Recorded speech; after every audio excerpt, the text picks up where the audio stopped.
Alright, so I'm gonna show you what I use to do all this stuff. So, got my KRKs, RP5s. They're in their cheap little thing because the proper stuff is on its way. So, there's my meal, my baby. Bought those Behringer Air, something like that. Behringer Truth B2030P. I bought them, but I didn't realize that they were passive monitors, and I don't really have a power amp, and to be honest I don't want to go the power amp route anyway. So over here I've got an old, I've had this for a long time. It's a PSR A3 Yamaha. I bought this maybe, well, I mean my parents bought it for me when it was like 2002 or something, but it's like from the 90s, I'm sure it's from the 90s. Down there, it's a custom built computer, you know, with all the terabytes and all that fancy stuff, so it can keep up and do a good job, I guess. Got the Numark TT USB. It was a pain in the ass at first for this one, but in the end I like it. It's not good for scratching or anything like that, so it's only good for sampling. There's a whole bunch of records here. There will be a whole bunch more soon enough. There's my idols. Of course, Native Instruments Machine.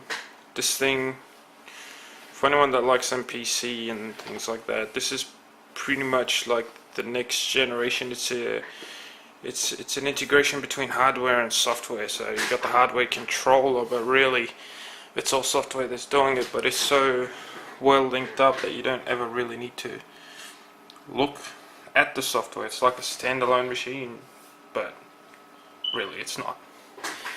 And it does almost what everything the MPC does, but there's a few things that I'm hoping to come out with the next upgrade and update. I mean, and things like pitch shift or time stretching, and yeah. Of course, you can do it in other programs, like you got